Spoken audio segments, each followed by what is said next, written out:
toca, creo, o sea, pone homosexualidad y Biblia, ¿no es cierto?, al lado, es algo que, ¿no?, como que nos descuadra a todos, ¿no? Claro. Pero, por ejemplo, yo no he visto a nadie que te toque la puerta para hablar de sexo, ¿no? Pero sí he visto personas que te tocan la puerta para hablar de la Biblia. Dime, ¿en la Biblia se habla de sexo? Qué buena pregunta, ¿no? Tenemos que abrir un taller aquí, un taller con una mesa pluralista, ¿no? Una mesa que tenga todos los saberes y todos los sentires, que vengan de todas las procedencias para hablar de sexo. Qué bonito serían las mesas redondas televisivas, ¿verdad? Claro. Con todas las procedencias, ¿verdad? Con todas las identidades de género. Qué bonito sería. O sea, cuánta información y cuánta formación nos daría.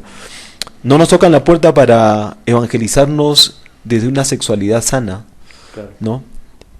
Tocan la puerta, Señor, he venido acá a hablarles sobre sexualidad desde un punto de vista sano. No, eso es utópico, ¿no? Eso no sucederá. Pero tocar la puerta para darte un folleto, para venderte algo, eso sí. Homosexualidad y Biblia. Es provocativo el título, ¿verdad? Lo que sucede es que en la época en que estamos viviendo y con todos los abusos que están habiendo, homofobias y feminicidios de todo tipo, nosotros lamentablemente hemos asistido a que los que se han permitido salir del closet, como se dice groseramente, han sido no los que se les reprime salir del closet o del armario, sino aquellos que ya están dando la cara, y mayormente han sido representantes religiosos, ¿verdad? El máximo representante de la Iglesia Católica salió del armario, y no solamente ahora, salió del armario desde hace tiempo, diciendo cosas que ofendieron a la opinión pública referente, por ejemplo, a los derechos humanos. Y ahora en cuanto a la mujer, ¿verdad? Pero también en campaña electoral el representante de la Iglesia Católica en Arequipa, él explícitamente en la misa del domingo dijo por quién deberían de votar y por quién no, Claro. ¿verdad? Y dijo no voten por Verónica, no voten por Barnechea, porque esta gente, pues, si ustedes votan por ellos es pecado. Entonces, representantes de la iglesia oficial, ¿verdad?, con los cuales el Estado peruano ha firmado un concordato donde le da el criterio de oficial, se permiten ellos decir cosas que atentan contra la opinión pública de todas las diversidades, sean política o sea sexual. Entonces, hemos visto en estos últimos meses que hay gente que sale del armario, pero no necesariamente para defender los derechos de la ciudadanía, sino para agredirlos. Opinión personal, pero hacemos eco de tantos miles de personas que están en contra de eso. Entonces, homosexualidad y Biblia. En la Biblia se habla de sexo. ¿Ustedes qué piensan? Entonces tenemos allí esas dos maneras de interpretar para acercarnos a la Biblia, ¿verdad? Hay esas dos maneras básicas de interpretar el texto bíblico. En principio, que no es la Biblia, sino es un conjunto de libros, ¿verdad? Para los católicos más de 70 y para el movimiento de la Reforma o de protestantes más de 60 libros. No consideran los canónicos. Perdón. Entonces, el primer acercamiento a los textos bíblicos es donde no se cuestiona el texto, donde por sí es considerado palabra infalible, donde por sí es considerado una palabra incuestionable, palabra de Dios. Esto es y punto. Basta. Y ahí entra el dogma, ¿no? Claro. ¿Verdad? El dogma no se cuestiona, el misterio menos, ¿no? O sea, no se cuestiona, eso no se razona. Usted lo acepta por fe, tal cual. Pero tenemos la otra perspectiva metodológica, la otra interpretación, que es la crítica histórica, aquella que va a ubicar cada uno de los 70 y tantos libros en su contexto histórico. Desde el Génesis hasta el Apocalipsis, cada uno de los textos fueron escritos en un contexto político, social, económico determinado. Entonces el método crítico histórico va a ser del análisis el instrumento para interpretar ese texto. O sea, en eso tiene que ver también la época, el momento, por qué circunstancias pasaban, ¿no? Entonces, cuáles eran los problemas, ¿no?, sociales que se estaban viviendo en esos momentos. Por ejemplo, si queremos actualizarlo a pocas horas de haber sucedido, y queremos hacer teología, queremos pensar en Dios, queremos hacer uso de la inteligencia de la fe para interpretar la presencia de Dios para los que creen en Dios, el día de ayer. Y me dice, por ejemplo, José, haz teología de ayer. Claro. Entonces digo, bueno, ayer vi cómo se abrieron las pistas por la fuerza de la fe de un pueblo que, creyendo en la indignidad, defendió sus derechos, alabando a Dios en medio de su clamor por la justicia. Teología. Claro. Es teología. Dice, pero ¿tú dónde lo viste a Dios? Lo vi en medio de la gente, claro. En medio de la madre que reclamaba justicia porque violaron a su hija, en medio de la niña que reclamaba justicia porque ella se veía en un futuro violada si es que no se hacía justicia ahora. Allí vi a Dios. No me pidas que te diga dónde está, donde no lo veo. Teología. Pero hay gente que ya está diciendo en las redes de que estos movimientos, el movimiento de ayer es algo que ataca contra las buenas costumbres y la fe del pueblo, ¿no? Ya están saliendo, ¿no? Incluso uno de los evangélicos, de representantes en el Congreso, un reelegido Rosas, un tal Rosas, ¿no? Él ya levantó la bandera protestando, diciendo de que este movimiento lo único que hace es apología del aborto. Y todo lo demás para un lado. O sea, ya hay movimientos. Y dicho por evangélicos conservadores. Entonces sería interesante sentarnos acá y que cada uno diga si la sexualidad vista desde los ojos de Dios humaniza al ser humano o lo deshumaniza. Claro. Claro. Es un tema ya de... Oye, a mí me gusta mucho eso, me llama mucho la atención esto, el tema de la interpretación, ¿no? La interpretación, ¿no?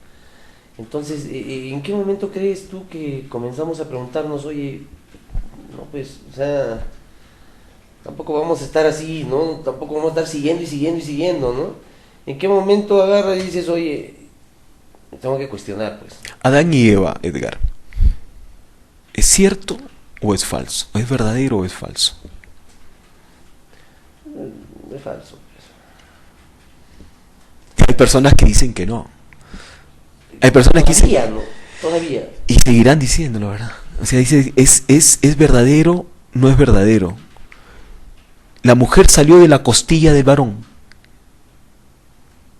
El texto original de Génesis no habla de la costilla. Cuando se refiere al texto original dice del costado del varón. O sea, al lado de él. Al lado. Entonces al lado no es la costilla. Que Están sacaron hablando metafóricamente, ¿no? No está, pero la interpretación fue otra, ¿no? La interpretación es, esto es así y punto. Y ahí te marca la primera pauta. Con látigo.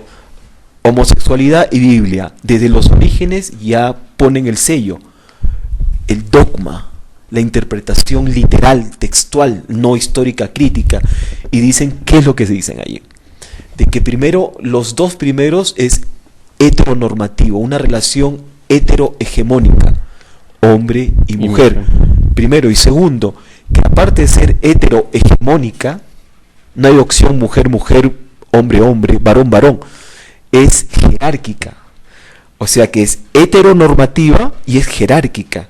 Es el varón, es Dios, que ya le pusieron, ya tiene sexualidad incluida, porque no es diosa, es Dios, que ya tienes el varón de la divinidad y tienes al representante que es varón. O sea que si tienes que asemejar a la imagen de Dios a alguien, tiene que ser el varón. Claro. Y eso contradice el original, porque dice, hagamos al hombre, que en realidad Adam en el original en hebreo significa tierra. Entonces, si habría que asemejar a los primeros seres en el planeta, serían más Pachamama. ¿Qué viste, mamá? Porque Adam es tierra en el original. Entonces, cuando dije y nosotros hicimos al ser humano, hagámoslos a nuestra imagen, está hablando incluso, para rayar ya en cuanto a semántica, que el primer ser podría haber sido intersexual. Estamos hablando entonces de un potencial hermafrodita en sus orígenes, el cual después, con el transcurso del tiempo, fue diversificándose en dos sexualidades. Ajá. Que fue utilizada para que nos la muestren de una manera machista al extremo, ¿no? Lo que dices, ¿no? O sea, de la costilla, ya le comenzaron a sacar sus Claro. dedos, ¿no? Y para meterte el sable al final dice, Machismo. ¿y quién le dio la manzanita?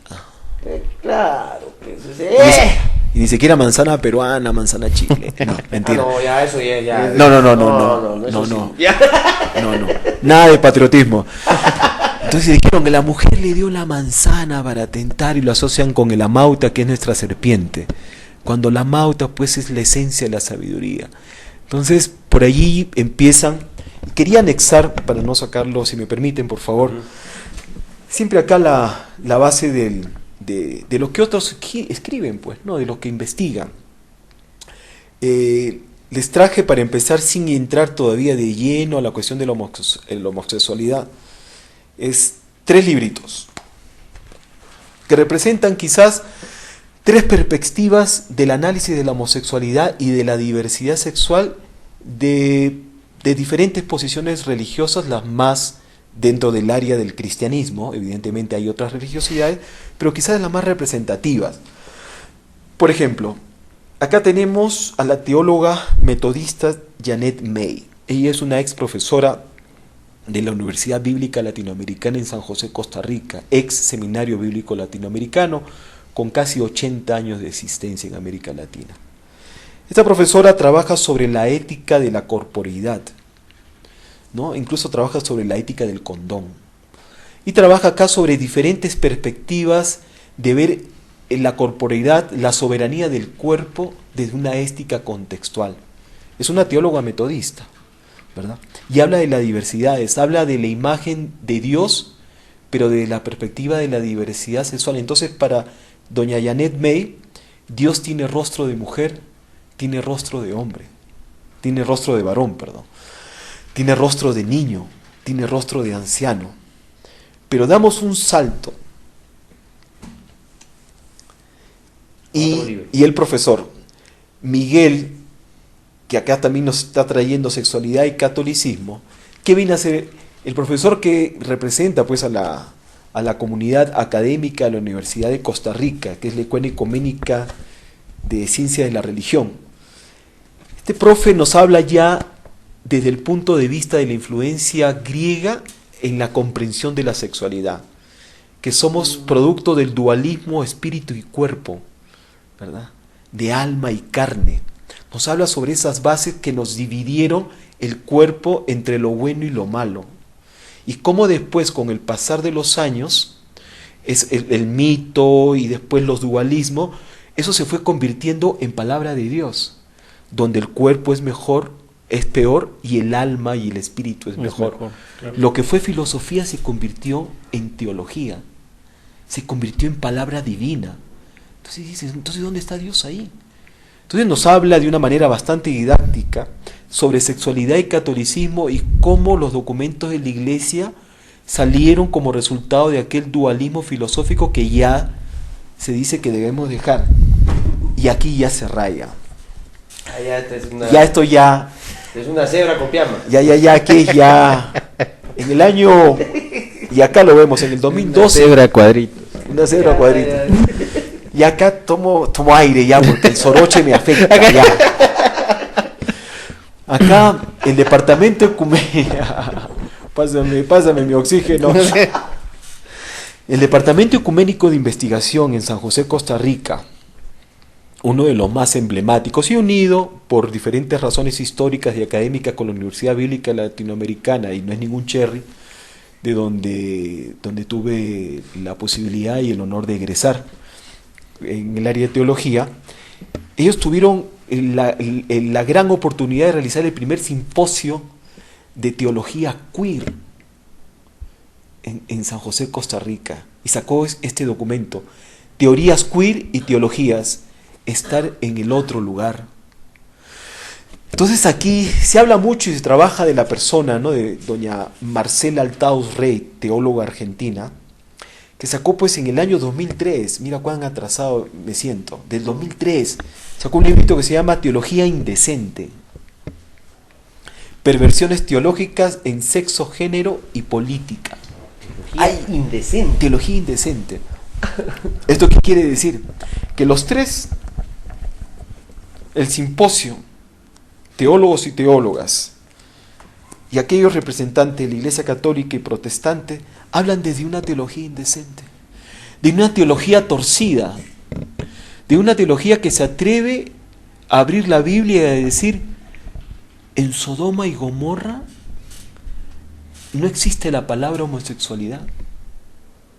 La palabra homosexualidad en los registros históricos aparece en el medioevo. Y es más, en el tardío, ¿no? En el siglo XIX. Aparece por un escritor húngaro que pone allí homosexualidad, defendiendo al varón homosexual de unas leyes prusianas, creo que fue la 145, la ley prusiana, que después derivó en la ley 155, una ley contra la homosexualidad en Alemania, que duró hasta el año de 1992, donde se encarcelaba literalmente, se torturaba a los homosexuales. Entonces tenemos acá la teología queer. O sea que la palabra, pero no existía. No existía la palabra. No. La homosexualidad como concepto aparece en 1800. Donde donde estamos hablando acá de aquel escritor, de aquel literato húngaro, lo que hace es escribe un manuscrito donde él pone literalmente homosexualidad. Y así comienza a determinarse. Y ahí entra. Pero en el año, por ejemplo, si hablamos ya históricamente, sin mencionar, pero ya las primeras bases de la Inquisición fue con Carlos V. Defendiendo el imperio romano germánico, Carlos V, ¿qué hace? Él saca escritos donde dice de que toda desviación sexual, sexo contra natura, será castigada con el fuego. Es la base de la Inquisición. Entonces la Inquisición dice, es que lo dijo el rey, pero antes que lo diga el rey, lo dijo la Iglesia. Entonces tú me dices, José, pero vamos ordenándonos. Dice, pero en la Biblia existe referencia a la sexualidad, claro. Y hay un canto a la sexualidad que es la expresión máxima de la sanidad sexual universalmente hablando. Desde el punto de vista de hebreo, el cantar de los cantares. Claro. Qué belleza, qué bella. Y podemos traer textos para las siguientes semanas. Eso es como para una película, ¿no? Es increíble, los poemas inspirados en la sexualidad. Miras así, ¿ah? Y si pasas tú al Nuevo Testamento, como gato, pero así. Que ahí no te dice si es trans, si es bisexual. Nada. No, te habla de la persona. Y saltamos para 1 Corintios 13. Mis manos son 2 palomas y no sé qué cosa. Tus senos en mis manos son como mangos y como duraznos, y habla del hombre, el varón. Y no sé si dice varón con varón, mujer con mujer. Y dice, pero al final de cuentas, al escritor, ¿a ti qué te interesa? Si la expresión máxima es la expresión de ternura, lo que diría nuestro profesor Alejandro Kusianovich en Lima, que diría, lo que tenemos que trabajar en nosotros mismos es construir la cultura de la ternura, y eso no tiene orientación sexual, hermano. Eso no tiene género. ¿La cultura de la ternura es propiedad de alguien? ¿Llorar es propiedad de alguien? ¿Sentir es propiedad de alguien? Si tú me dices, ¿se habla de sexualidad? Claro. Para mí, las poesías bíblicas es un canto a la sexualidad integral del ser humano. Los profetas es un canto a la sexualidad. La profecía es una defensa de la integridad del derecho del ser humano a ser libre, económica, social, política, sexualmente hablando. O sea, el profeta y la profetisa de Dios no solamente defendió a los pueblos oprimidos de la tiranía económica, sino de la tiranía sexual, ¿verdad? De la opresión de la mujer, del niño, del anciano, de la persona con otras capacidades físicas. Entonces, regresando a Janet May, habla de la ética de la corporeidad de la persona que nació con otras capacidades. ¿Quién habla de la sexualidad de la persona que nació sin capacidad de caminar, pero que es lesbiana o que es transexual, y que es indígena o es afroperuana. ¿Dónde metes tú esa corporeidad, hermano? Hablamos de lesbiana, de leyes trans, del derecho, pero dentro de cada uno de estos representantes y estas representantes existen otras diversidades. Claro. Aquel que no ve. ¿Quién habla de la lesbiana que es ciega o que es inválida? O del trans o del hermafrodita, del intersexual, pero que no ven, que no tienen paladar, que no escuchan. ¿Dónde están esas diversidades? ¿Dios se revela en medio de aquel que nació hermafrodita? ¿Tú me vas a decir que no? Entonces, la teología queer dice, ¿por qué hablar solamente de la perfección de Dios? ¿Por qué no hablar de que ese Dios también se revela en la imperfección, en lo torcido, en lo indecente? ¿Por qué no hablar? Si tú me dices, tú eres teólogo, logos, pensamiento, teo, Dios. No, yo me declaro públicamente que no soy teólogo. Si yo tengo que decir desde qué punto yo soy teopráxico, si voy a intentar practicar a Dios. Entonces, si yo tendría que proponer una teología de la liberación, no la propondría, pero yo tendría que proponer una teopraxología de la liberación. Y olvidémonos de pensar a Dios, hermano. Hay que practicarlo. ¿Qué parte de la Biblia ha sido más utilizada para meternos conceptos absurdos a todos nosotros en cuanto al homosexualismo? La carnita. Génesis 19, cuando Lot, ¿verdad? Cuando Lot, que era un extranjero, un forastero, llega pues a Sodoma, ¿no? Llega a Sodoma y a él lo visitan pues los representantes de Dios, ¿no? Aquellos ángeles. Entonces, pero van gente de ahí de la ciudad, citadinos, que se enteran que había llegado estos dos forasteros. Lot ya era forastero y llegaron dos forasteros más. Entonces Sodoma estaba bastante convulsionada en la época. Esa es la mamá de los pollitos, ¿verdad? Uh-huh. Y curiosamente, los exégetas y los hermeneutas, aquellos encargados de hacer la interpretación de los textos sagrados, no se refieren a la referencia de Sodoma y Gomorra antes que sucede el hecho de Génesis 19, el hecho de Lot con sus hijos, hijas, como que ya los profetas Isaías y entre otros hacían referencia a que en Sodoma estaba contra los planes de Dios, no por homosexualidad, sino por la injusticia que se hacía en contra de los forasteros, por ejemplo. Qué interesante, ¿no? Entonces yo tendría que asemejar cómo tratan nuestros países a los indocumentados, mal dichos, ilegales. Eso sería Sodoma. Claro. No Sodoma por la diversidad sexual, sino por cómo tratas al forastero. La situación, cómo vive la gente ahí, claro. Y partiendo de un derecho fundamental, básico, y ese reclamo como que viene repitiéndose hace 2000 años o más. Pero no se habla de eso. Claro. Lo que se habla es del escándalo sexual. Que el presidente cayó en adulterio. Pero ¿a quién le interesa? Pues que cayó en adulterio, que arregle su problema ahí marital. Pero no se habla de que favoreció a las corporaciones. Eso no es inmoral. Inmoral es que la señora se vaya con otro, o el señor se vaya con otro, o a ti te guste un amigo, porque te nació del corazón, pues ahí juntarte con tu amigo, y te calificaron como homosexual. Claro, de 1800 te califican como homosexual. Antes no había calificación. No, pero no se dice de que meterle la mano al fisco o no pagar los impuestos es inmoral. Eso no es inmoralidad. Ese es un error. Ese es un error que se puede subsanar. Pero el pecado sexual solamente te lo perdona Dios, ¿verdad?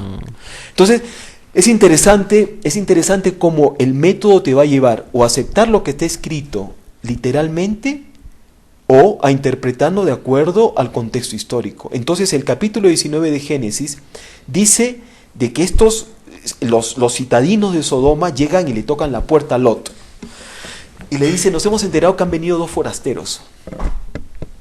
sácalos que queremos conocerlos. Entonces, se usa el radical conocer, que es en hebreo yadá, Y-A-D-A, se usa como y conoció Abraham a su mujer, y conoció Adán a Eva, y nació Caín. Entonces se saca el texto de su contexto para hacer un pretexto y justificar algo que no es, ¿verdad? Texto fuera del contexto es un pretexto. Entonces se saca de Génesis 1 que Adán conoció a Eva y se saca ese radical que conoció y se lo utiliza de una manera sexual. Entonces se extrapola ese texto fuera del contexto y se lo lleva a Génesis 19. Y se dice de que ellos querían conocer a los forasteros. Entonces querían tener relaciones con los forasteros. Ajá. Y ahí está la mamá de los pollitos. Entonces se habla de sodomía. Se habla de la sodomización, ¿no? Del sodomita. Y si nosotros vemos sodomita en el diccionario de la Real Academia, a inicio del año 37 más o menos, lo sacaba homosexualidad y después adjetivo calificativo, sodomía. O sea, Ya se había... ya se volvió... Ya se estableció. La Real Academia te dijo sodomía. Y esto es sodomía, relación anal. Eso no es bíblico.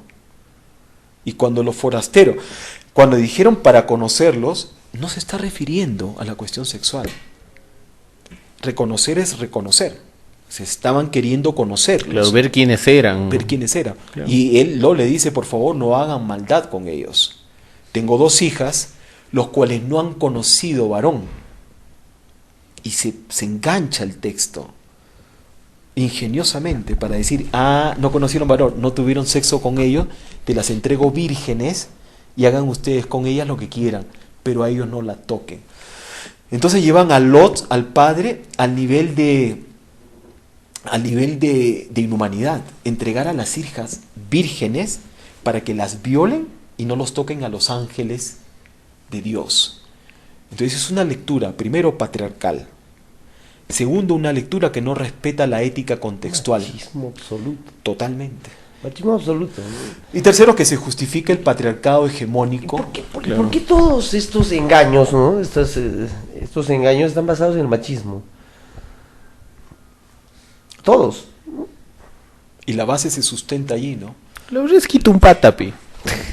No, pero es que algún beneficio tenían que tener.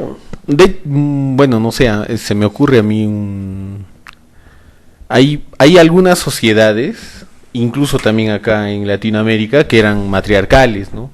Entonces, me imagino que en su momento tal vez sería un grito desesperado de yo también quiero poder.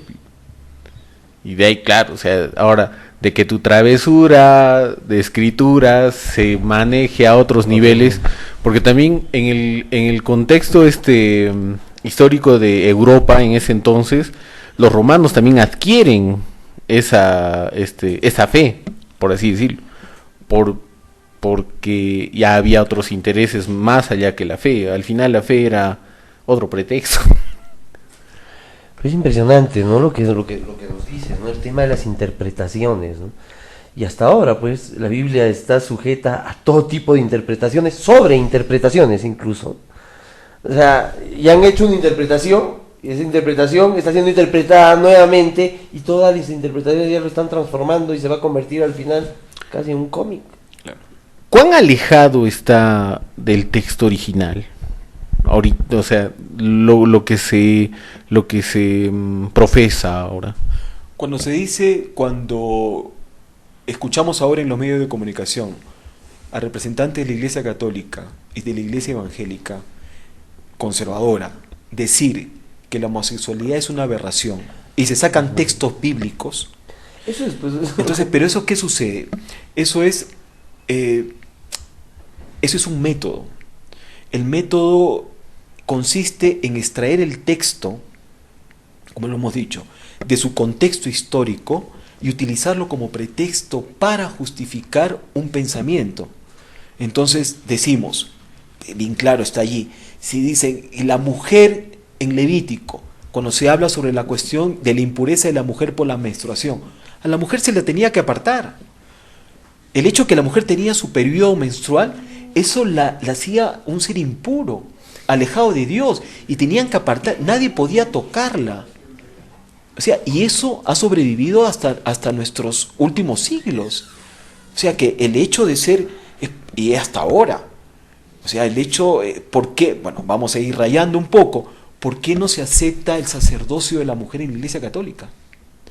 Una de las bases por la cual no se acepta a la mujer es por la menstruación.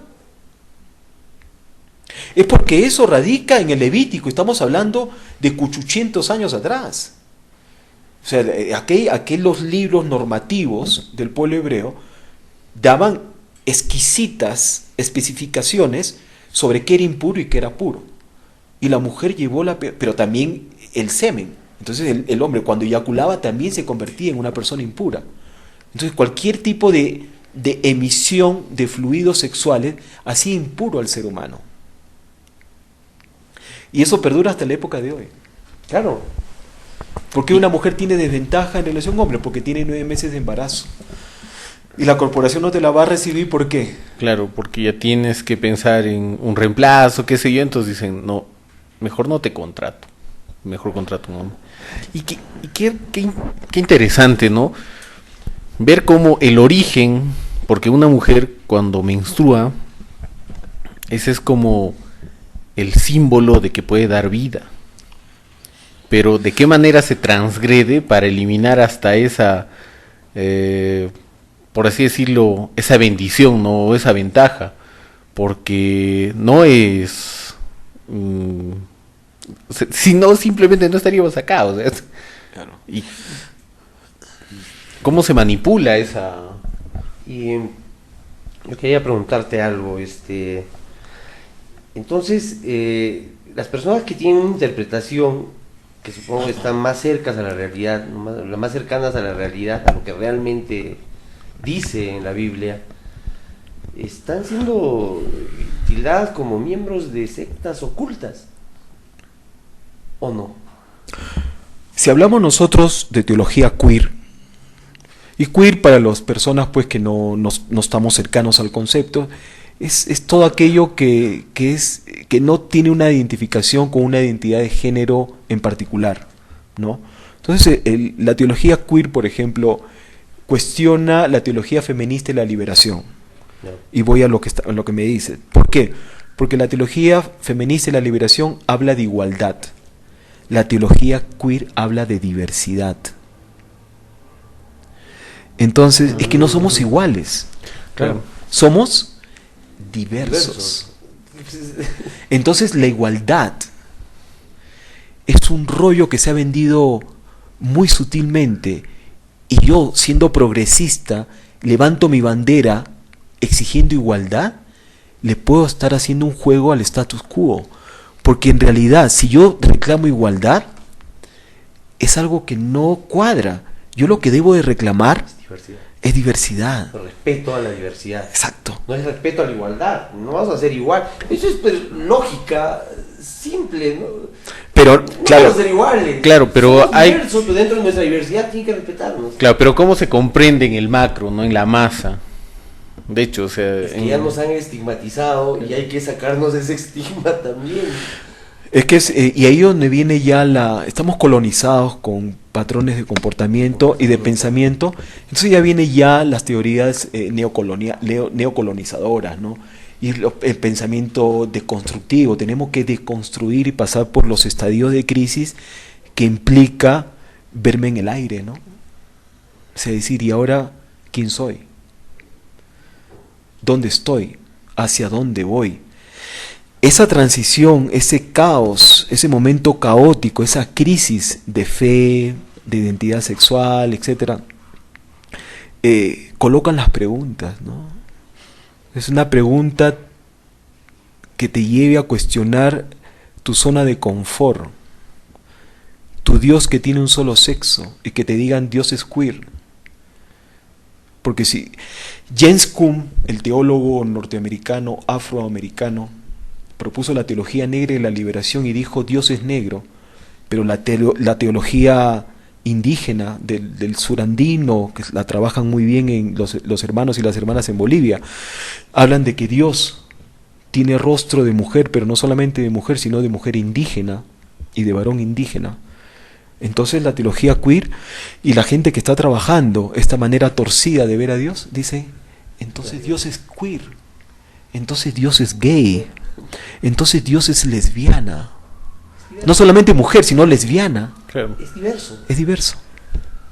Es diverso. Orar con el profundo respeto que se merecen las personas que creen lo contrario, ¿verdad? Porque yo creo que la fe es uno de los reservorios, pues, más delicados que quizás pueda tener la población, ¿verdad? Entonces, yo lo digo esto con el profundo respeto de las personas que están escuchando. Estos son análisis, estas son investigaciones, pero sobre todo son experiencias que se han recogido del día a día. Una persona trans cree en Dios, pero su Dios de esta persona quizás no puede ser un varón que la oprima, sino puede tener rostro de trans, por una cuestión de similitud. Ya vienen ya las teorías de la similitud, ¿no? O sea, el hecho de reconocer al otro y a la otra como tú eres, no con el rostro del opresor y de la opresora. Un afroperuano, ¿cómo va a ver un cuadro pintado un Dios blanco? Para un afroperuano es como el Cristo de Pachacamilla. Los esclavos peruanos, cuando pintaron al Cristo de Pachacamilla, era negro. Después lo blanquearon. ¿Verdad? Claro. Y nuestros indígenas, cuando pintan al Cristo, es un Cristo con rostro indígena. Hay que ponerle rostro de mujer, de lesbiana, de trans, de torcido, ¿verdad? De indiscreto, sin faltar el respeto a nadie, que quizás porque la misericordia y la compasión de Dios se mueven en esos términos. Entonces ahí ya entramos a la cultura de la compasión, donde tengo que ver a un Dios o a una diosa reflejado en mi próximo, independiente de la opción política, independiente, pero si es que considera valores de respeto a la dignidad humana. De hecho, no por ser mujer o por ser trans eres santo. Ahora, llegando al tema de la diversidad, también se puede hablar de momentos, ¿no? O sea, ponte, una persona que está muriéndose de sed y encuentra agua, pues mi Dios es el agua, tiene rostro de agua. O sea, no sé, para tocar un poco más allá de lo que se pueda pensar en rostros así más humanizados, ¿no? Entonces, esa diversidad también puede llegar a un tipo de momento, etapa, situación. ¿Por qué cuando llegamos acá con mi compañera al Cusco, bendita tierra del Cusco, nosotros nos vimos movidos a ofrendar a la Pachamama y agradecer a los apus por abrir sus brazos y recibirnos acá en esta bendita tierra? Me van a decir que soy pagano, no tengo problemas, ¿no? Mi corazón, nuestro corazón, nos dijeron, sea agradecido. Así como tú rezas tu Padre Nuestro y le dices a Diosito, gracias por haberme traído, acá existen tradiciones ancestrales que hay que respetarlas. Y mi compañera y yo pues tuvimos la sensibilidad de, antes de dar un paso acá, dar gratitud y pedir permiso para sembrar en esta tierra. Espiritualidad ancestral. Me dice, compadre, pero tú eres cristiano. ¿Y qué tiene que ver eso? Eso no me quita a mí el respeto. Claro, el hecho de ser cristiano o lo que fuera, no tiene por qué mezclarse con ser irrespetuoso, ¿no? Y empático también, porque o sea, no voy a ir a la casa ajena a, no sé, a hacer lo que yo quiera hacer en mi casa, ¿no? Y es más, creo que hay un pasaje en la Biblia donde se habla en esos términos también. Sí, yo creo que el hecho de que Jesús haya entrado a los lugares y lo vemos en diferentes oportunidades, hincándose y rezando a su Padre, ¿no? Esa es la tradición cristiana. Siempre hay esa interpretación teológica de quien llega a un lugar, llega y da gracias por el lugar que llegó, pide permiso al lugar que llegó. Entonces, yendo un poco y redondeando la idea con la cuestión de la homosexualidad, incluso desde esta perspectiva del respeto. En el Nuevo Testamento, ¿ustedes saben quién era el amado de Jesús? Juan. Ay, bueno, yo... Pues claro, Juan dice que el discípulo amado, ¿verdad? Ajá. Exacto.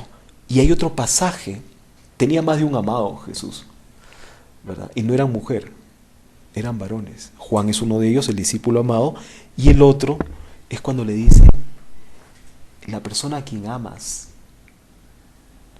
está enferma, Lázaro. Lázaro, ¿no? Claro. Lázaro, la persona a quien ama, ¿cómo que a quien ama? ¿Acaso Jesús no amaba a todos? Ahora, son hipótesis. Claro. Interpretaciones. Es una interpretación. Pero Pero claro, una interpretación textual, ¿ah? Porque ahí dice, la persona a quien amas. Se está hablando de un amor especial. No necesariamente un amor homosexual. Pero el texto me lleva a la sospecha. ¿Y tendría algo de malo? Para el dogma, sí. Pero para la mente crítica histórica, no. Claro, y si partimos de la diversidad, peor todavía. Claro. Peor todavía, ¿no? O sea, por eso que es tan importante el conocimiento.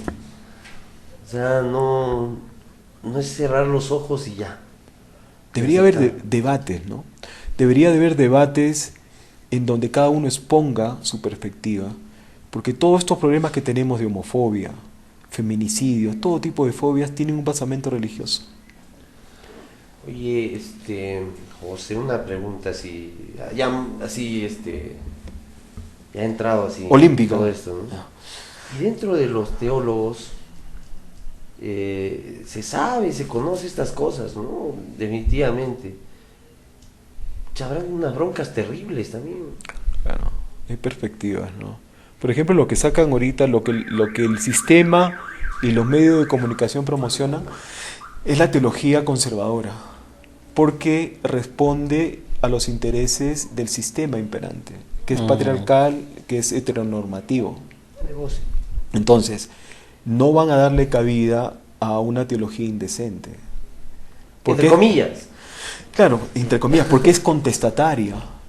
¿Y por qué es la minoría también? Y representa, y a veces yo dudo, a veces cuando hablamos de minoría, tienes razón, pero a veces digo, ¿cuánto las minorías son realmente minorías? Claro, eso también, porque, o sea, se es minoría, o se llama minoría a todo lo nuevo, lo que recién está saliendo, pero en algún momento decían que lo de ayer, la expresión de ayer, era la minoría.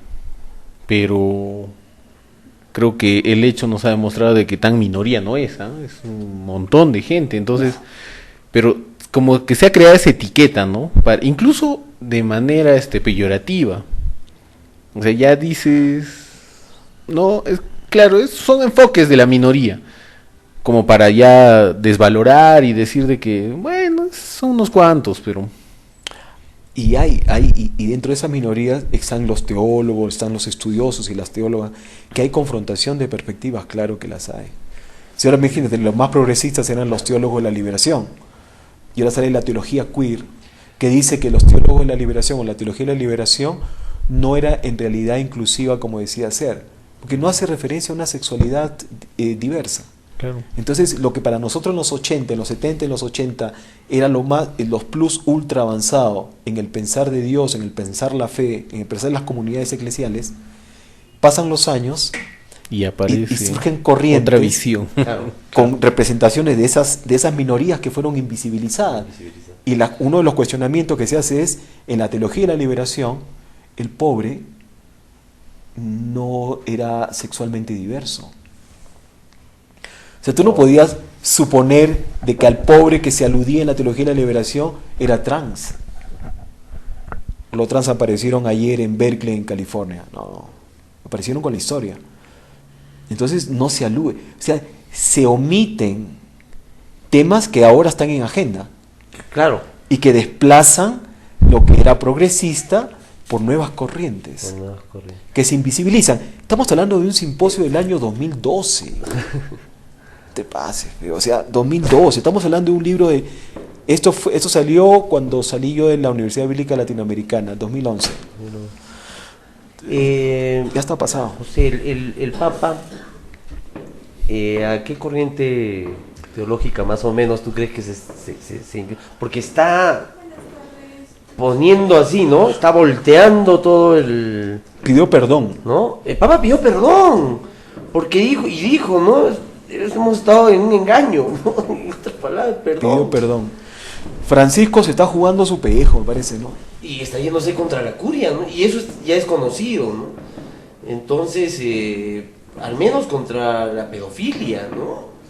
Ha chocado mucho con el tema de la pedofilia, Pederasta. con el tema del Banco del Vaticano, cosas que nadie quería tocar, ¿no? Que muchos dicen que hasta se ha tumbado el anterior Papa, ¿no? Es que cuando se habla de sexualidad opresora, es inevitable que no toquemos las otras fases de las sociedades, ¿no? Claro. Si vamos a hablar de opresión, entonces tenemos que pasar por todos los ejes. Tenemos que hablar de una economía opresora, de una psicología opresora, de una sexualidad opresora. Es por eso que en los inicios de la teología de la liberación, en los años finales de los 50, inicios de los 60, con Vaticano II, aparecieron en Argentina las primeras voces de la teología popular, pero estuvo de la mano con la filosofía de la liberación. Entonces la teología de la liberación apareció con la filosofía de la liberación. Pero no contento con esto, Paulo Freire en los 65, 68 aparece la pedagogía del oprimido o la educación para la liberación. Entonces tenemos teología, psicología, pedagogía, y ya nos están hablando de antropología y la liberación, como Enrique Dussel, el profesor argentino, nos hablan de economía y la liberación, y ahora están hablando ya de la ecoteología de la liberación. Entonces estamos pasando por diversas fases donde se comprende que la simultaneidad quiere decir que si vamos a hablar de opresión tenemos que pasar por todos los ejes del conocimiento del ser humano. Pero si tenemos que hablar paralelamente de liberación, tenemos que hablar desde toda la perspectiva del ser humano. Entonces tendrían que haber marchas como la de ayer por la defensa de los derechos de la mujer, claro que sí. Pero imagínate que se levanten marchas como la de ayer, pero por la defensa de los derechos en todas las áreas completas del ser humano. Donde el varón, donde nosotros somos oprimidos por haber crecido con padrones patriarcales y nosotros somos esclavos de nuestra misma opresión. O sea, yo soy esclavo cuando yo creo ser opresor, yo me estoy oprimiendo a mí mismo por haber aceptado acríticamente lo que yo acepté como una normatividad. Tengo que cuestionarla. Entonces ahí viene Freud. Y ahí viene ya Freud básicamente donde hablaba de que el ser humano es bisexual. En esencia. El machito va a decir que no. Me estás hablando de tonterías, ¿no? Ni siquiera se lo va a cuestionar. Pero no es, que no es insulto. No es una ofensa. Es más, biológicamente, hasta no sé qué tiempo de la formación del feto, no se determina el sexo, pero ya eres un ser. Entonces, ¿de qué estamos hablando? Ahí viene la cuestión de la ética y la moral, ¿no? Oye, a mí me ha despertado mucho esto de cómo será dentro es una de grillos, debe ser. Claro, la discusión debe ser así alucinante. Es una locura, ¿no? Porque... Felizmente somos payasitos. Una locura también que recurre a los intereses, ¿no? Claro. Porque estamos hablando del principio que va recurriendo a los intereses, ¿no? Y dentro de todo esto está el poder. Claro. ¿Cierto? Y el poder, pues, pone ahí el dinero. Ese. Y el dinero mueve opiniones, y el dinero mueve conceptos, y el dinero maneja, al final, pues, lo que hasta nosotros podemos considerar como algo ya definido. ¿Tú crees que simposios como esto van a ser promovidos por el Banco Mundial? O que los va Estamos lejos, ¿ah? O que los va a pasar la televisión abierta. Claro, los acuerdos del simposio tal, así después de esto es guerra. Así, en media hora de cultura, de compartir cultura. Por ejemplo, diversidad, beca 18. Los programas del antiguo gobierno. Pero que se abra pues allí un proyecto sobre diversidad sexual promovido por el Banco Interamericano de Desarrollo y el Banco Mundial. pensión 65, está bien. ¿Y los otros proyectos del ser humano? ¿Dónde está? Entonces un poco como que la religiosidad determina en muchos casos el pensamiento y el sentir de los pueblos. Un poder. Así como el económico. Entonces yo creo que el económico condiciona el comportamiento de los pueblos, perfecto. Pero también la religiosidad. Suave con eso. No hay que olvidarnos ya de lo que dijo los maestros, ¿verdad? Entonces un poco como que hay que retornar con nuevos lentes de observación al discurso teológico o teopráxico ligado al quehacer político de nuestro pueblo.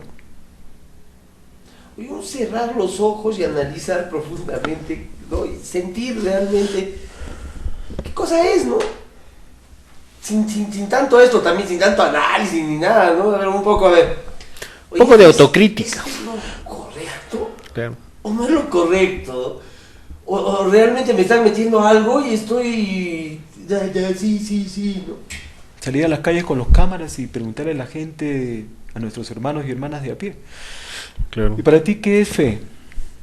¿Qué sexo le pondrías a Dios? ¿Qué color le pones a Dios? Y a partir de ahí hagamos teología. Claro, ¿por qué? Porque te han ido mostrando desde niño, ¿no? Dios tiene barba, ¿no? Es colorado. ¿Qué es esto? Que el Colorado. manto, que el manto, que aquí está su rostro, que esto... Entonces ya tienen pues una imagen, ¿no? Pero ¿y qué cosa? Claro, tiene un costo, ¿no? Abrir los ojos tiene un costo. Quitar las vendas tiene un costo. Hay que asumir con responsabilidad el costo, ¿no? El costo de decir lo que no piensas, sino lo que sientes, ¿no? Tú has abierto los ojos, yo sé, o sea, se nota, ¿no? O lo Se sé sabe, cerrar. ¿no? Pero dime, ¿ese costo vale? ¿Vale para el precio? Depende de lo que busques en la vida, ¿no? Ahí otra vez como que se vuelve un tanto personal también, ¿no? Porque Si uno también te- muchas cosas depende de ti, ¿no? Ya no vas a tener Como- aliados a los más como poderosos. ser humano. ojo, Claro, ¿ah? claro, Ya, por eso. No es más, Ya te van a retirar el vasito con agua, ¿ah? papi, es Ya más, no hasta vas a- en la misma te familia, van a o sea, poner cianuro, más en vez de agua te van a meter cianuro ahí al... El profesor, por ejemplo, Miguel Picao, en una de las partes dice de que son los poderes hegemónicos los interesados en homogeneizar Todo. todo, lo dice aquí. Y es católico, no es protestante. Y no es queer seguramente. Eso no interesa. Es una persona que reflexiona críticamente. Y dice, ¿quién está detrás de la homogeneidad? De alinear los pensamientos. de catalogar pensamientos, costumbres. Ahí todo. quiero ponerme así de esto, a ver. ¿Quién está? Hasta medianoche, no. ¿Quién? Nombre y apellido, ¿no? Claro. ¿Quién está detrás? ¿Quién está detrás del patriarcalismo subliminal que nos empujaron en las Olimpiadas ahora último? Como que no nos van a decir que no nos empujaron patriarcalismo, ¿no? Claro. ¿Quién está de la cultura a la estética de lo perfecto y de la mercantilización del cuerpo de la mujer en las Olimpiadas que nos acaban de pasar? Estaba viendo con mi compañera que corrían, no sé, 600 metros planos, 100 metros creo. Eran 8 deportistas, 8 atletas africanas, una holandesa. 5 minutos de close-up con la cámara, de los cuales estoy exagerando en tiempo, de los cuales 4 minutos y medio le enfocaron a la holandesa y el resto a las demás. Sí, yo vi también. ¿Por qué? Y eso se está viendo en todos los deportes. En todos los deportes. ¿No? Oye, pues ¿quién está detrás? Estoy subiendo los brazos por ejercicio porque el soroche me llevó a... Está detrás. ¿Quién está detrás? ¿Quién está detrás? ¿Quién está delante? ¿No? Es algo complicado, es algo altamente... Yo creo que es de alta complejidad, ¿no? Como decía Edgar Morin. O sea, el pensamiento complejo es lo que nos asusta. Porque la simplicidad me libera de responsabilidad. Tanto, y me has presentado como terapeuta, claro. Si una persona viene y me dice, me duele la espalda, le das una pastilla, esa es una terapia de lo simple. La complejidad es decirle en qué parte a usted le duele. Me duele la espalda en la parte derecha. Y si tú vas ya a la medicina tradicional china y asocias que lo derecho tiene que ver con una calidad de energía y que tiene que ver con un trauma que sufrió cuando tenía 20 años, que tiene que ver con sus padres, porque esa es alta complejidad. Claro. Pero con eso lo resuelves. Claro, entonces no será en la brevedad del calmante, pero la persona va a entender el porqué de su problema a partir de la toma de conciencia de su historia, de su pasado. Y va a decir, yo tengo este problema en la espalda porque hace 20 años tuve un trauma con mi hermano. Entonces estamos entendiendo ya la salud física desde su perspectiva integral. Entonces yo no voy a echarle aceite para masajearle un hombro, sino voy a contribuir conversando y analizando de que ese hombro representa su capacidad de articular su ser o la violencia que sufrió para hacer algo en su vida. Entonces ya perdió la articulación, la conexión con el mundo externo. Entonces la persona diga, oye, mira, no era solamente una contractura, era la violencia que sufrí cuando me dijeron que yo no, que yo era inútil, que no podía hacer algo, se me descolgó el hombro. Oye, ahí hay bastante eso, ¿no? Claro. Y eso más está, creo, relacionado a bastantes conceptos ancestrales, ¿no? ¿Cómo no? Justo ahorita sigo acá con el nombre del centro de terapia, el Summa Causae, ¿no? Que es El buen vivir. el buen vivir. Y ese es se podría decir que es un dogma del mundo andino, porque aparte que viene de una filosofía quechua también, que eso es compleja, porque interpretas muchas cosas que puedes decir en 2 palabras, pero argumentan más que solo 2 palabras, ¿no? Entonces, eso es lo que tal vez acá en Cusco o en Perú no estamos tan alejados, pero en otros lugares están bastante alejados de esos conceptos, porque hay equivalentes en la Amazonía, hay equivalentes en la costa, en zonas costeras, en el norte creo que hay más, con estos usos o costumbres ancestrales que justo apelan a ese buen vivir. Pero claro, tiene un costo también, porque ahí también te recomiendan desprenderte de muchas cosas a las cuales se nos ha inyectado y estamos acostumbrados a eso. Se podría decir que hasta estamos acostumbrados a ciertas culpas o responsabilidades adquiridas. Oye, la culpa ha sido utilizada mucho, ¿no? La culpa, el miedo. O sea, yo mismo he crecido con culpas que después dije, oye, estas son culpas ajenas, no son mías, ¿no? Pero es parte de la cultura, parte de la formación, de la religiosidad, ¿no? ¿Hasta qué punto son capaces de llegar para ocultar la verdad? Te hago nos hacemos una pregunta, vamos a ver. Si no existiera enfermedad, ¿existieran médicos? Quizás no. Si existiera culpa, si no existiera culpa, ¿existiera Dios? Ahí voy. A Caracas. Yo me voy. Hoy te vas a soñar. No, caigamos en No vas a dormir, Cholo. Si no existiera culpa. Claro. No, si la enfermedad y el pecado. El médico está porque hay una enfermedad, occidentalmente hablando. Claro. Pero en la China le pagan al médico, en algunas partes de la China le pagan al médico por mantener a la familia sana. Cuando alguien de la familia se enferma, el médico lo despide. Y hay muchas iglesias que viven de la culpa, porque a mayor pecado venden más indultos. Claro. Tiene mayor razón de ser Dios. Y hablando de indulto, ya. No. Entonces, es un poco el símil. ¿Un negocio? Ya. El negocio de la culpa. Tú lo has dicho. Pero es cierto, ¿no? O sea, cómo se venden los indultos también. O sea, ¿quieres esto? Oye, el diezmo. Eso ya lo dejamos ya para Ya, para la siguiente. Para otro esa- capítulo, sí. Porque ese es otro largo. Si tú Ahora- si rascas vas a encontrar, ¿no? Y donde rasques te va a picar. Ahora el tema es, ¿cuánto así, por ejemplo, tocando el tema del homosexualismo, ¿no? ¿Cuánta culpa han ido metiendo en esto? Han quemado, han llegado al punto de quemarlos, de tildarlos de brujos. Tenemos la resurrección de la Inquisición, ¿no? Está habiendo una inquisición solapada. Claro, Pues- hasta ya descarada, ¿no? Porque ya se dijo ya de que es una aberración. Y si en estos momentos pues hay gente que iba a decir Dios no quiera, ¿no? Pero los fanatismos es la madre del cultivo de la ceguera, ¿no? Fanatismo es igual a ceguera. El fanatismo por defender una idea es capaz de cualquier cosa.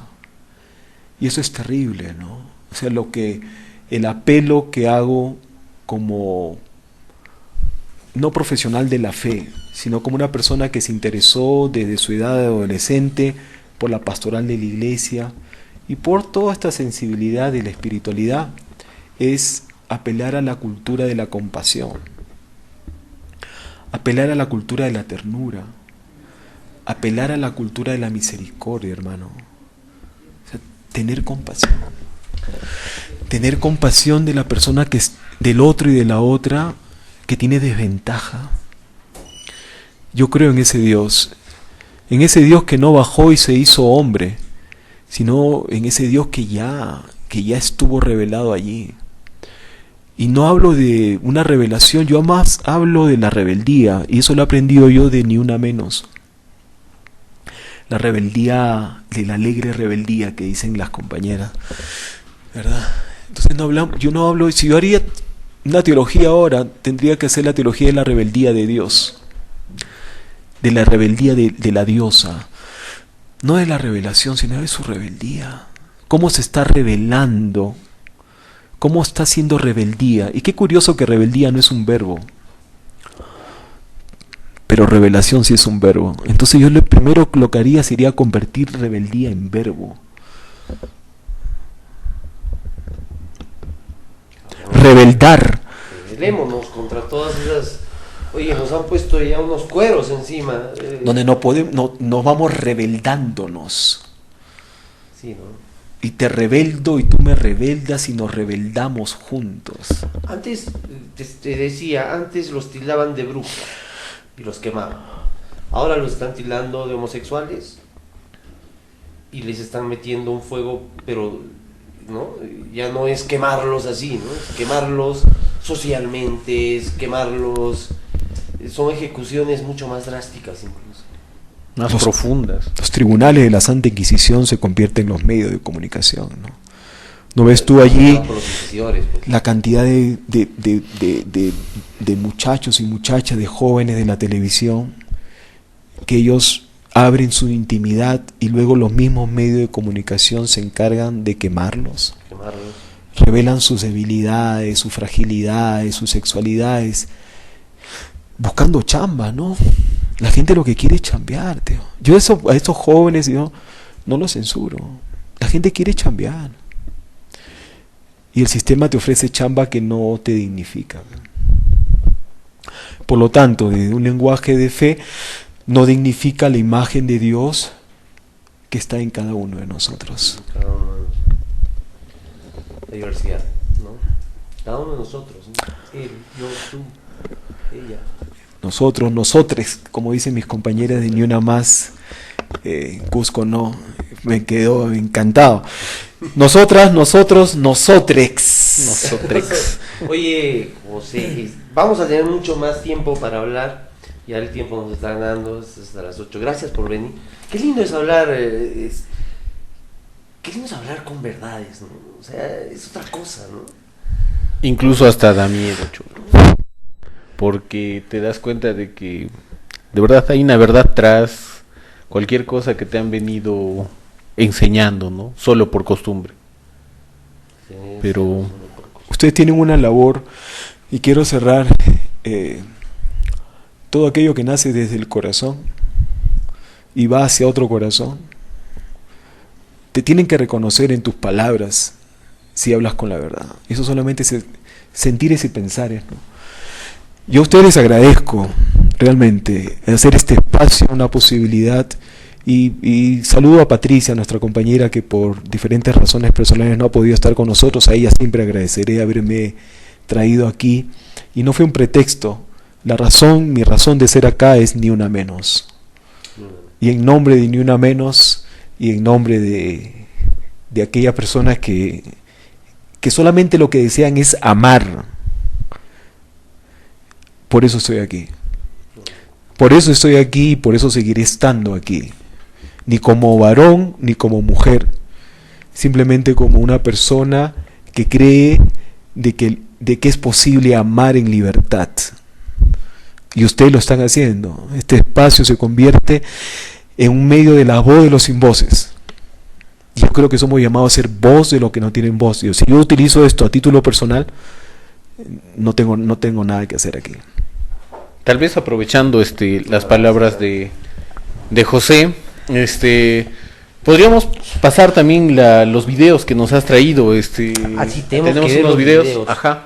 Tengo que ver los videos de la marcha, ¿no? Sí, ahí tengo unos 4 o 5. A ver, vamos en nombre a de la pasar. comisión, es la Comisión de Comunicación y Audición de Ni Una Menos. De Ni Una Menos. Ahí. Mire, la organización ha estado espectacular. Y vamos a ver, para todos ustedes que nos han estado escuchando, esto es Ni Una Menos. Ahí está, Ni Una Menos, número 13, voces diferentes.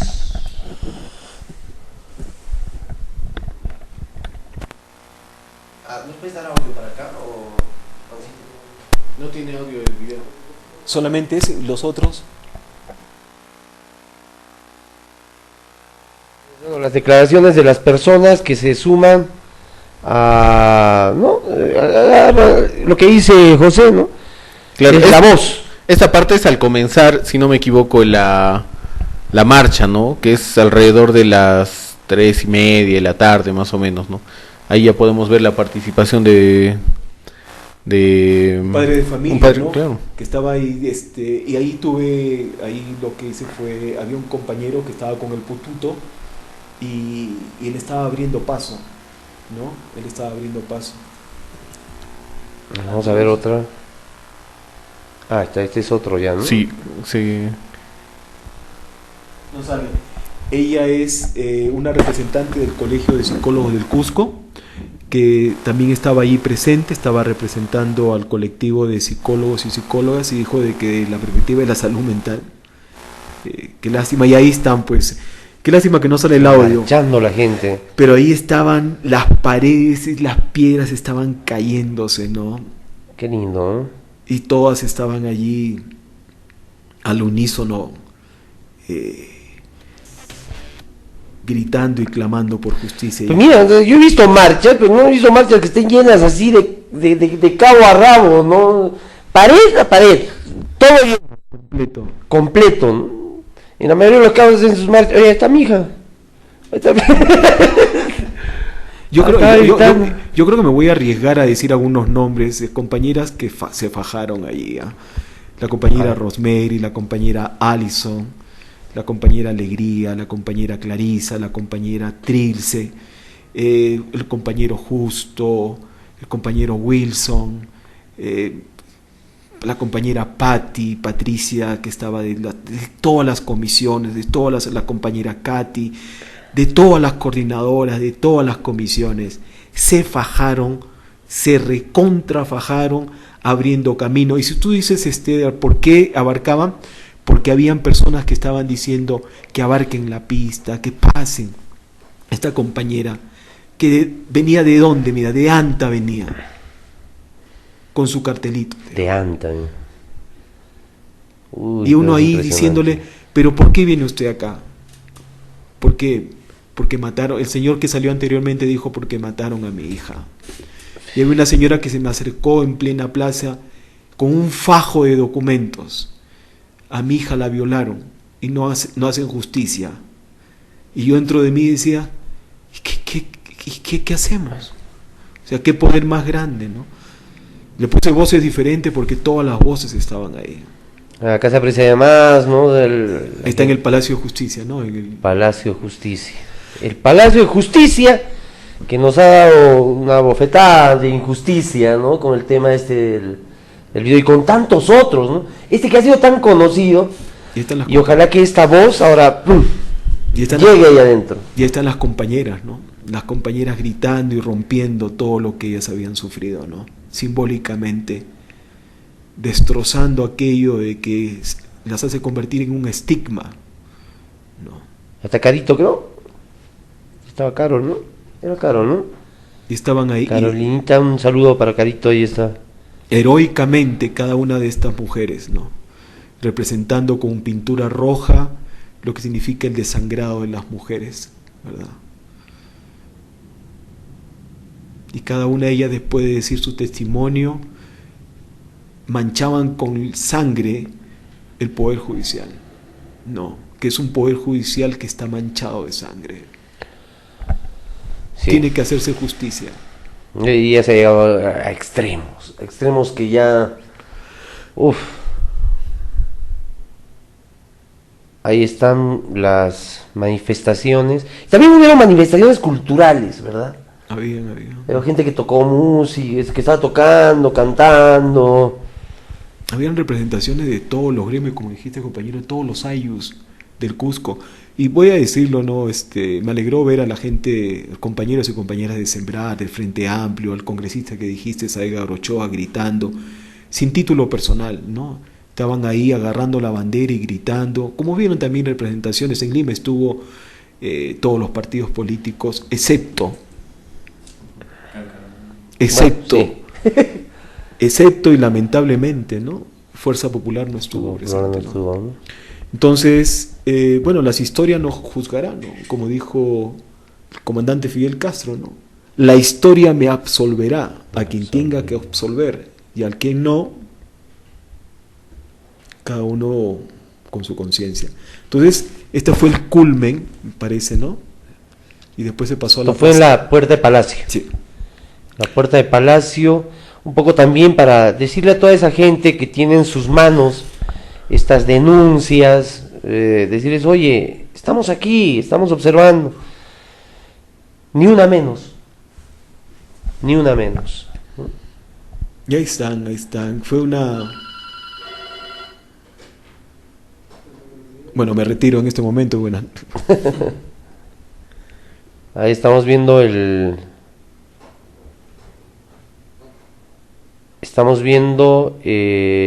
banner, es un banner, ¿verdad? De Ni Una Menos. Y creo que esto, un aplauso para esta marcha, para toda la... A José Toledo, muchísimas gracias por todo lo que estás haciendo. Dice tenemos, ¿no? El corazón, por hablar con el corazón, con la verdad. Tenemos una llamada, muy buenas noches, bienvenido al programa o bienvenida al programa. Sí, bueno. Aló.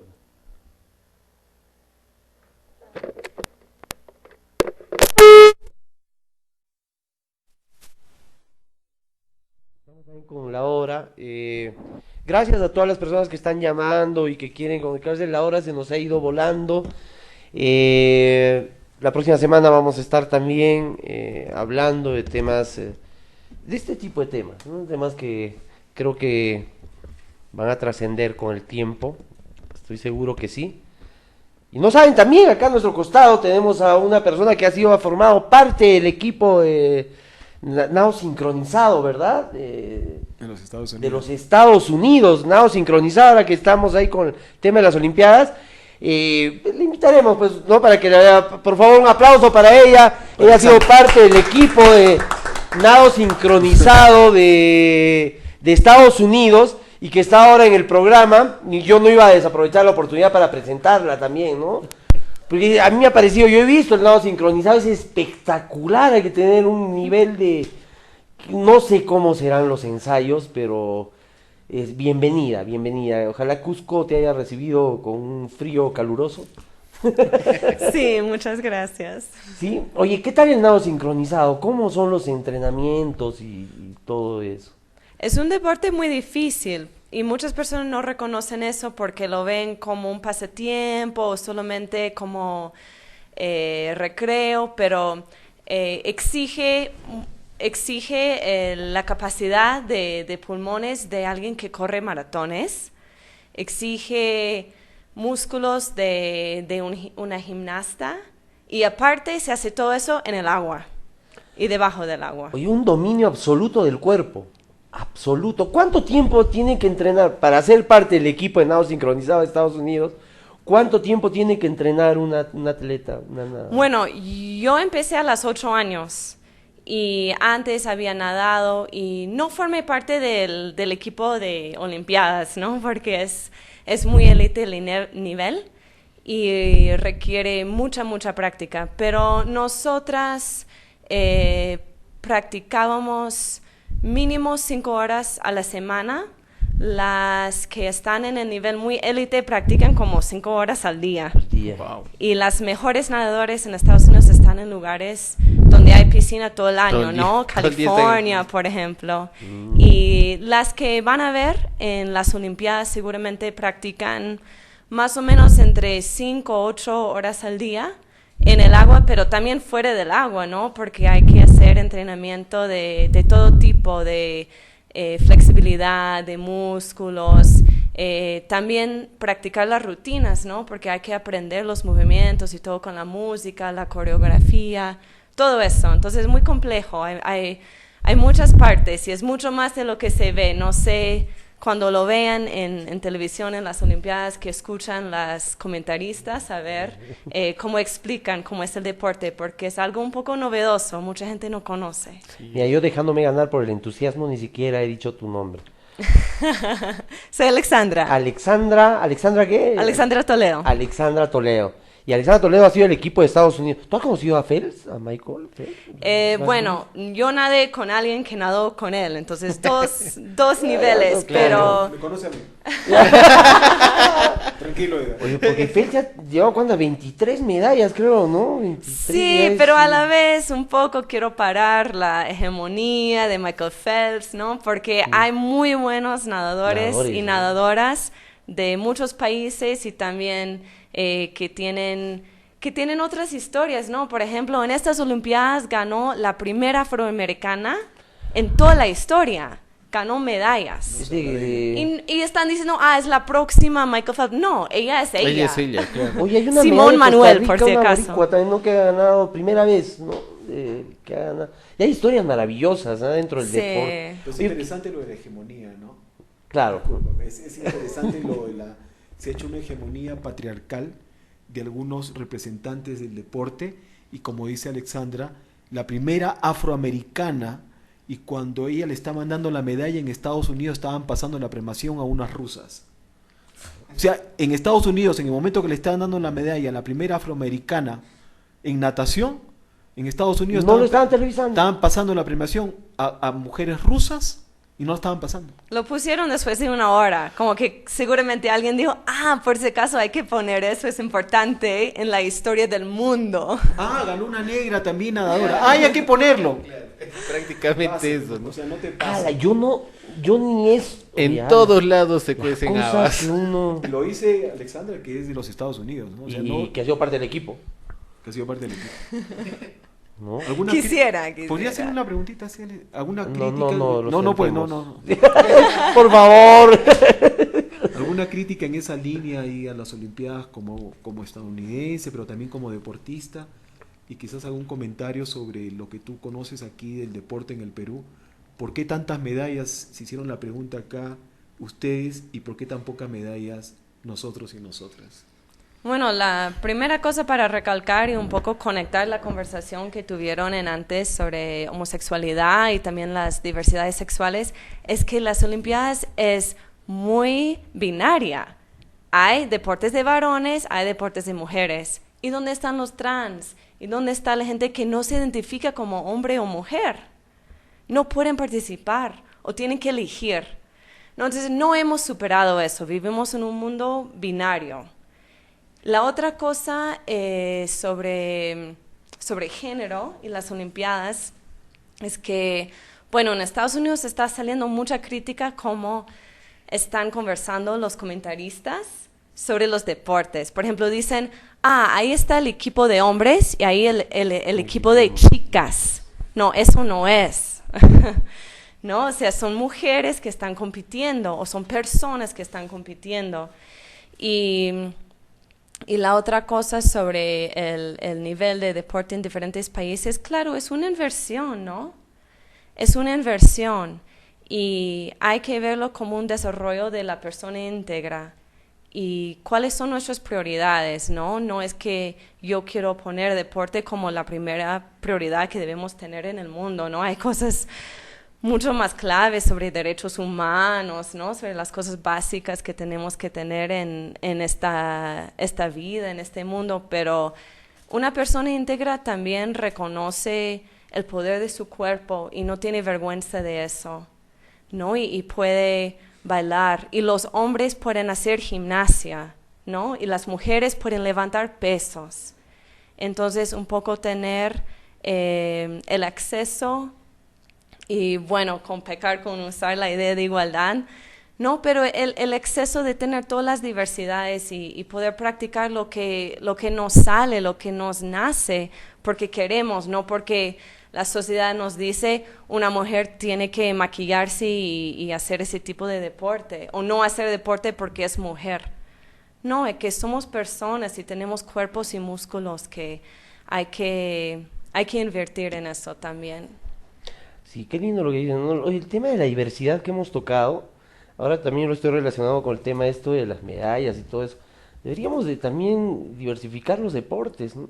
Solamente estamos centrados en el vóley y en el fútbol. Y de verdad, acá en Perú, y en eso, pero hay tantos deportes. Es tan amplio el tema de la Tantos diversidad. campeones que no han conocido su deporte. O tal vez, como dice Alexandra, por no definirse, por ser más autónomos en su decisión, simplemente no pueden pasar. La federación no te recibe y ya, por no definir. ¿Cuántos campeones la humanidad habrá perdido por no llegar por no tener su espacio en la ficha de inscripción? ¿Cuántos niños, mi hijo, por ejemplo, viendo el nado sincronizado y queriendo hacer nado sincronizado, y sin embargo no hay dónde practicarlo? O sea... Yo te comentaba al inicio de que, por ejemplo, la hija de un amigo del colegio, ¿no? Que vive en Miami, ella tiene la oportunidad de hacer nado sincronizado. Y yo día viendo la competencia de nado sincronizado, yo pensaba en mi amigo, en Walter y su hija, ¿no? Y decía, ¿habrá tenido la misma satisfacción estando en el Perú? Respuesta corta, no. O sea, pero entonces yo tengo que irme a vivir afuera para que mis hijos tengan lo que podrían tener en el Perú. Y tú dijiste algo clave, Edgar. No es porque no haya recursos, es porque los recursos que deberían de ser destinados para el deporte están siendo destinados para otra cosa. Y quizá para la construcción de la casa o la adquisición de carros, de políticos y de representantes deshonestos. Y solamente quiero recalcar esto. Estuve, antes de venirnos acá al Cusco, estuvimos en el puente del ejército de allá junto a la Plaza de la Unión, allá lo que era el ciclódromo, ¿no? ¿Cómo es? El puente del ejército era el coliseo cerrado del puente del ejército. En Lima. En Lima. Nadie daba un sol por el ciclódromo, ¿no? Por donde van la gente a correr bicicleta. Tuvo que venir una persona, Saúl Barrera, voy a decir el nombre, el presidente del Instituto Peruano del Deporte, para comenzar a construir. Anda, mira tú ese espacio. Yo fui con mi bicicleta, fuimos con nuestra bicicleta a correr. ¿Cuándo? Nunca. Entonces, hay personas rescatables, pero que nadie les hace promoción. Esta persona denunció que el dinero destinado para el equipo de bádminton, parece, o para el equipo de esgrima, que encontró a un representante del equipo de esgrima vendiendo caramelo de limón. Pero claro, ¿te acuerdas? Claro, que ha salido En el Metropolitano. ¿Quién fue? ¿Cómo? Saúl Barrera, el presidente, denunció esa vaina. ¿Por qué denunció? Disculpando por lo del vaina. Denunció porque la asociación de esgrima tenía presupuesto. Entonces, ¿cómo permitía? Entonces la excusa fue, no, es que él ya no pertenece. Está retirado. Entonces, como está retirado, que venda caramelos. ¿Eso pasa en Estados Unidos?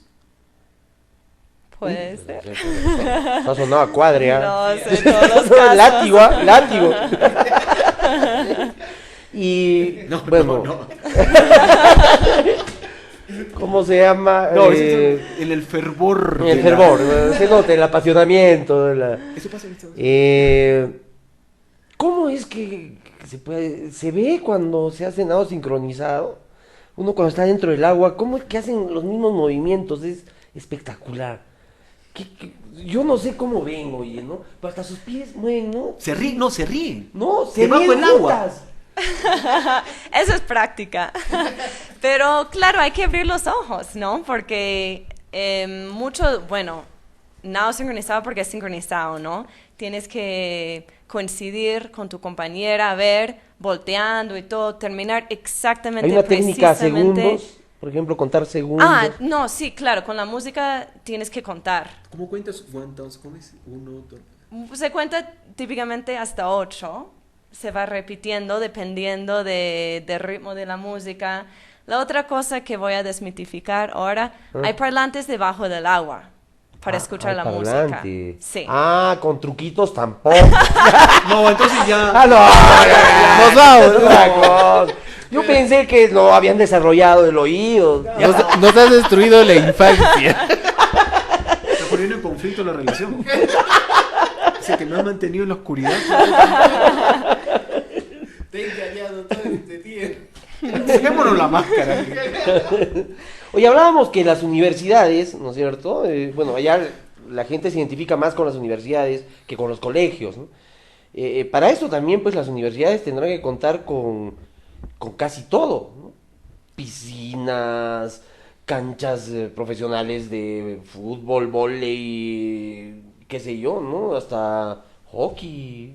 De hecho, todo. Y es también una política en Estados Unidos porque, bueno, el deporte es muy importante para las universidades. Y han visto, por ejemplo, el equipo de natación que ganó anoche de Estados Unidos. Claro. Uno de ellos asistió a la universidad donde hice mi maestría y seguramente la universidad pagó todos sus estudios, ¿no? Porque reclutan. Y ahora que han ganado, dicen que muchas personas de muchos países quieren ir a esa universidad.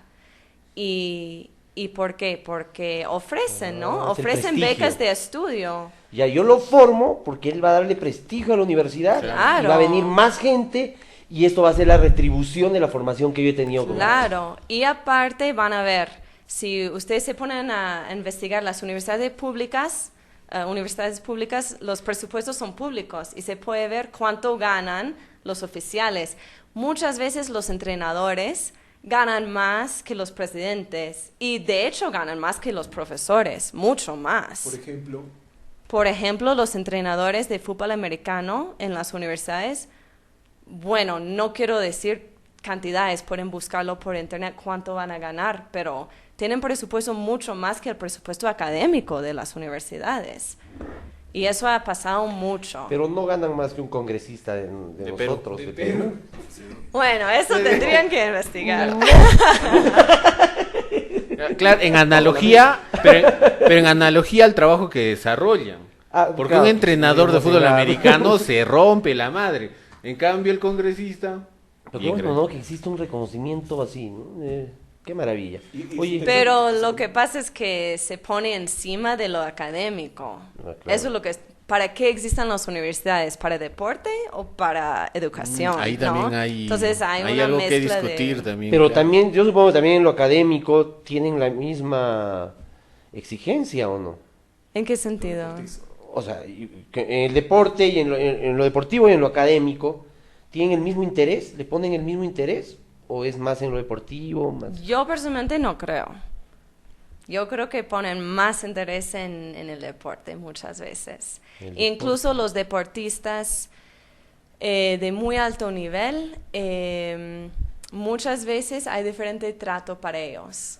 Porque tienen que pasar sus cursos, ¿no? Pero pasan todo el tiempo haciendo deporte, entonces también... Ahora, ¿esto es en todas las universidades o hay una universidad que, por ejemplo, si yo quiero lo académico, me voy a esa universidad? Si quiero Claro, lo claro, no, hay diferentes niveles, ¿no? Por ejemplo, si estás en la división 1, que hay divisiones de universidades por deporte, y la división 1 es lo mejor. Entonces ahí van los mejores deportistas. pero, por ejemplo, hay universidades donde realmente ni siquiera tienen equipos y se enfocan en lo académico. No, es diferente, pero solo por decir que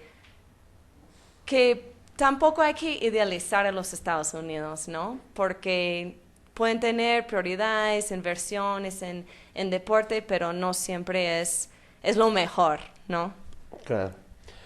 No, Alexandra, gracias por estar. Mira, te hemos jalado así, gracias. Pues al menos yo no nado muy bien, que digamos 5 metros, ya estoy cansado. Yo me lavo la cara y ya está. Sí. Pero, pero por ejemplo, mis hijos que nacieron en el agua, ¿no? Nacieron en el agua. Creo que eso de haber nacido en el agua, van a una piscina y son... Yo los miro nomás, pues. ¿Qué tal? Tú les esperas con la toalla. Con la toalla, ¿no? Pero qué lindo, qué lindo. Ya tendremos tiempo para conversar mucho más acerca de esto. Gracias por haber venido, gracias a ambos por haber venido. Es maravilloso haberlos tenido en este programa. Gracias a todos ustedes por habernos visto y por estarnos siguiendo. Y por los mensajes que están mandando al WhatsApp. ¿Qué más decir? Sigamos, creo que en las Olimpiadas recién están viniendo los representantes peruanos, los fondistas, ¿no? Les hablaba de la Vicuñita de los Andes. Yo llegué a conocer a una atleta cusqueña que de verdad su único entrenamiento fue irse de su casa al colegio. Ese era su entrenamiento, y desde niña dice que hacía eso, ¿no? Que eran kilómetros, ¿no? Y era una exigencia, ¿no? Y tenía que correr, y dice que corrían, y regresaban corriendo, y bla, bla, bla, bla, bla. Se había formado así, ¿no? Como atleta. Entonces, hay historias así maravillosas, ¿no? En el deporte. Gracias a todos. Gracias, Wasi. La despedida de Wasi Wharton. Bueno, querido público, mi despedida es más que todo la invitación a todos nuestros amigos. Igual de acá a Calca son 5 minutos. Podemos ir al Centro de Terapia Integral Summa Causai, donde nos vamos a encontrar con una serie de varios beneficios. Está ubicado en la calle Grau 263 en Calca. El teléfono, por si acaso. Calle Grau. Grau 263. 263 Calca. en Calca. Ahí a media cuadrita de la Plaza de Armas. El teléfono es 947-826401. Y bueno, igual, acompáñennos la próxima semana. Nos estaremos viendo también por redes. Y ya pues, chau así. Gracias. Gracias. Chao, nos vemos. Chau.